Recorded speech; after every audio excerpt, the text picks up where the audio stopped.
This is my testimony. About 4 years ago now. I get so emotional. I was in such a state of depression that I didn't even know I had. Sometimes, I was in just such a dark cloud. I was thinking everything was happening to me instead of for me. And see, my daughter has autism. She was born premature. And that mom guilt. It'll get you. And I'm a lifelong obese person. I remember literally being in the first grade thinking I was fat. And, I always did have some weight on me. I was in plus sizes by the time I was a preteen, for sure. But this particular morning, my daughter had been rapid firing those questions like they do sometimes. And I was just so overwhelmed. Already in those days, I cried constantly. Just sadness that I couldn't pinpoint to a thing or an incident. It just was that way. But she was already starting in when I was coming in here to get ready to take her to school. And I came in here to get the size 24 pants. The ones that you wear that time of the month where they're loose and comfortable, and they were tight. I couldn't button them. And I was already in a 4X shirt, and I had been throughout that year to the store, and I knew there wasn't anything in Walmart or TJ Maxx. I had already been through it all. There was no way, unless I wanted to order online, that clothes were going to fit out of the store anymore. So in that moment, I just fell to the ground right here in this exact spot. And I just sort of prayed to God in tears, like, this isn't life. This can't be what I'm put on this planet for. There's, I wasn't in that mindset of, the S word, but it was kind of like either something's got to give or I'm literally going to eat myself to death. I mean, my feet were numb. That was another thing too. My feet hurt so bad. I guess it's diabetic neuropathy.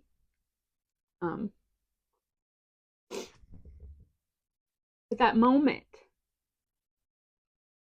I looked up right here, and I saw in my mind, go IEP yourself.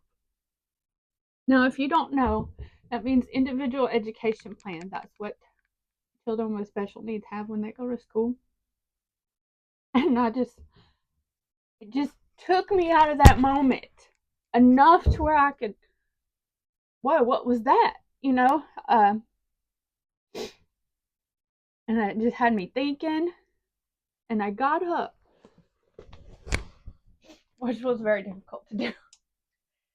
And it was like, I heard in my head, and I know people say, oh, God spoke to me. And you don't want to believe it.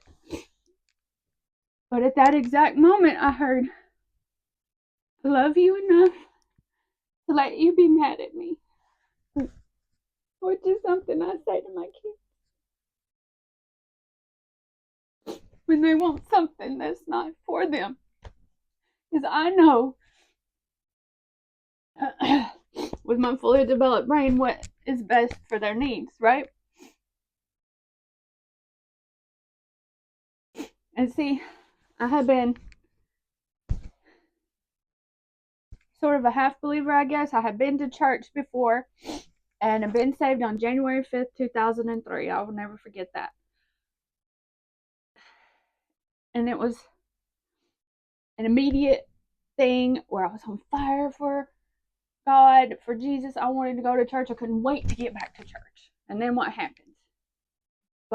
Within 6 months, the spiritual warfare hit so hard. Everything's absolutely falling apart. And of course, the people I went to church with, even my own pastor, was not that much help. I was told the solution to this was to tithe, make sure I was doing my 10%, even though I was working 3 jobs. I had nothing, but I was told this is going to make you feel better. And also be the church clerk, volunteer for VBS, do Awana's teaching. I did all the things. And the warfare still hit me so hard. And nobody ever was like, read the word, read it for yourself, which I have done now. And I know I can't say that this moment that I'm talking about changed everything, because it didn't. But what happened was it gave me this, I understand this still small voice now, I really do. This small nugget, this small spark of hope. But when I got up and left this closet, that hope has not left me. And let me tell you, that ember now is a roaring flame. You cannot shake me. You cannot break me. I have so much love for myself and confidence. Where that girl right there, I was ready to just say, forget this life. This is no life. What am I doing here? I'm just eating myself to death, and I don't know how to get out of it. I didn't know that there was a world free of sugar addiction, free of caffeine addiction, a world where you can turn your binge eating disorder on its head and feel great. There is a world where real food is good, y'all. It's so good. I had no idea. I'd done all the stupid Weight Watchers and the points and everything. Nothing ever worked. I drank the Slim Fast, went to the bathroom. You know how that is. Nothing ever worked. I was overweight my entire life. And I am not saying that keto or carnivore, any of that is going to save you. Because I believe you could be raw vegan and you could be a straight, eat nothing but bison and salt. It doesn't matter. And it's not about taking things away, because I for sure did that. I was so hard on myself. That was another way to beat myself up. But now, food is abundant. Food is beautiful. It's a gift. Doesn't have that control over me anymore. And I see now that extreme depression I was in was really, I learned this from Dr. Mindy Peltz. When I started thinking about, I need to turn all these things I've learned about autism and special needs and ADHD, I need to turn it on myself. And that's what I did. I wrote down every single symptom I was having. And then I looked up, I Googled it, I'm old. What could cause all these symptoms? And guess what? It was insulin resistance for like 95% of it. And then the other key, the main thing was the gut bacteria, that they can literally cause depression in your mind. And see, I had UTIs and migraines, especially the UTIs, for years. Nobody told me lower your sugar intake. I was just take the antibiotics, go ahead, come and see us every month. And eventually it got to the point I was having the UTI so much that I had refills. I mean, I could go 2-3 months without seeing the doctor because I could just go get them from the pharmacy. Yeah. So it was like this cycle of, because the UTI antibiotics will cause a cold sore, and then you take a cold sore antibiotic, and then you're back with the UTI. And I was encouraged to drink all the cranberry juice, and we know how much sugar's in that. So it's sort of like the solution was causing the problem. I don't have to go to the doctor at all anymore. At all. And I fixed it on my own through YouTube doctors, Dr. Amen, Dr. Mindy Peltz. I learned how to read labels from Thomas DeLure and from Bobby from Flav City. These people helped me so much. I got in there and started listening to Billy Alsbrooks and Tony Robbins, anybody, what's the Stay Hard guy? David Goggins. Some I needed that motivation. And I can attest it all to this moment when I say, I'm telling you, God save me. You can believe in that. You can believe in source, universe, whatever. I'm calling it that word, Yahweh, period. Because something changed in that moment. Something that never changed in church or, around church people or anything. But that moment. And I see now that it's God's positioning. He's not abandoning you. He's putting you, he allowed me to be mad at him. He allowed me to be in this place because finally I called to him for real. Like, God of the universe, I know I exist for more than to just be Chloe's mom or Lee's wife. I have a purpose, and so do you. And I hope that this can help somebody, especially I'm calling to any moms out there. If you have been overweight your entire life, there is a place where you can be free of all of that pain, because I know what comes with it. I know the shame, I know the guilt, I know the cycles. And let me tell you something else.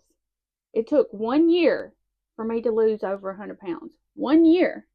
But it took more than 2 years, and I'm still working on this, to change this. This is where you start. Right here. You need to start changing your attitude about things. Nothing is happening to you. It is all happening for you. I promise. And I love you. God loves you. And I'm not trying to make it. Look at my channel. I'm not over here trying to make money. Ain't nobody going to give me any money anyways. And as a matter of fact, if my channel got big, I don't know that I can handle that. I just want to get my story out there, that a ketogenic way of eating that I learned from Dr. Amen, and Dr. Peltz. And that's another thing. When you start looking out there, Dr. Westman, all these, Barbara O'Neill, you're going to see that in common. And I thought, that's just some dumb fad that people are eating sticks of butter and bacon. No, pretty much, like, at least 50% of what I eat is burger patties and eggs. And it's freaking great. It's so good. That's the biggest thing I want you to take away from this.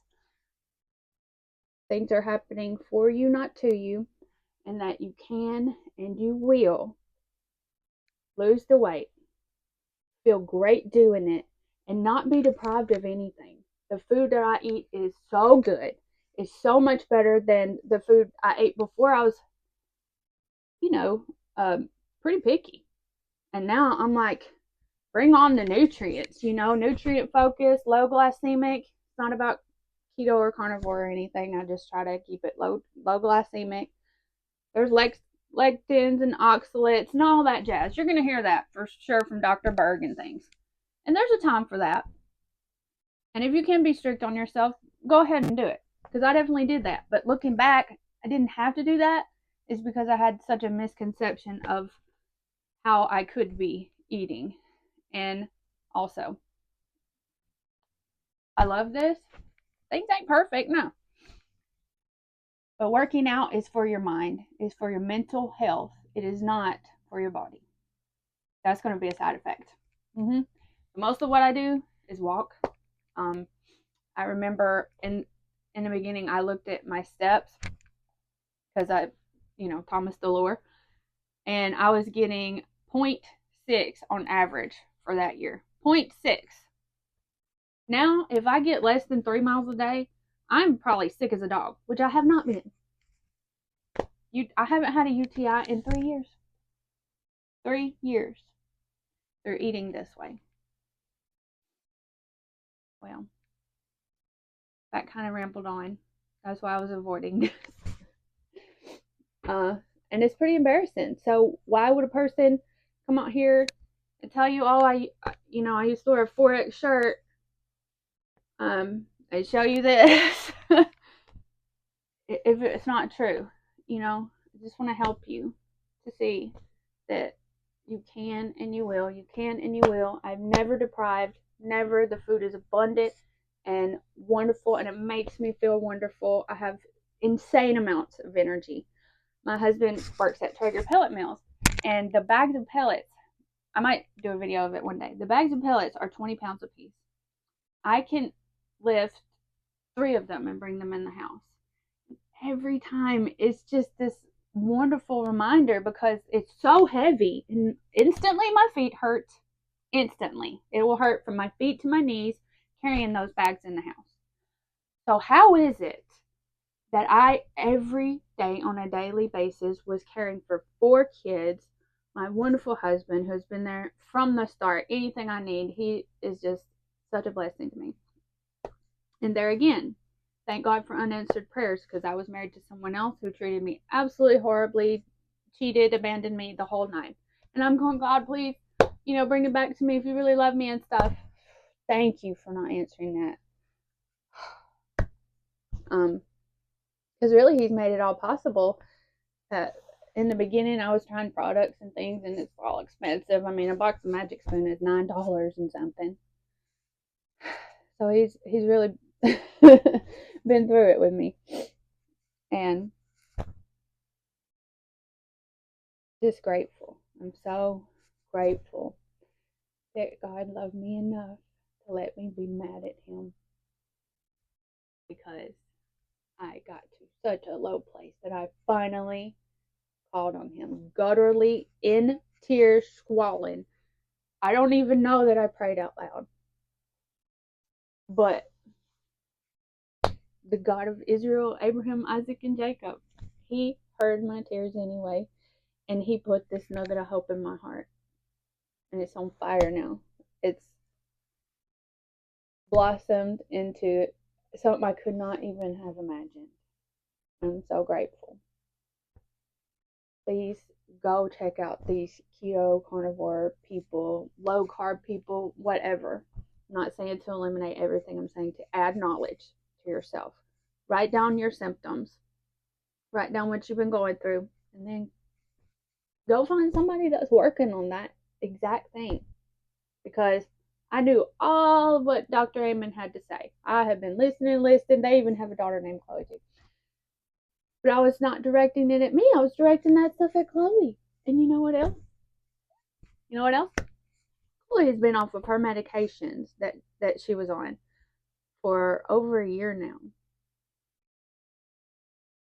Yeah. So diet really can change things. It really can. She was having self-harm situations, everything. And when I took the focus off of her and put it on myself, see, ladies, you set the tone for your house. If you're depressed, angry, whatever emotion that you're feeling, your family's gonna get that from you. And now we're just all having a wonderful time. I mean, you are my rescue story.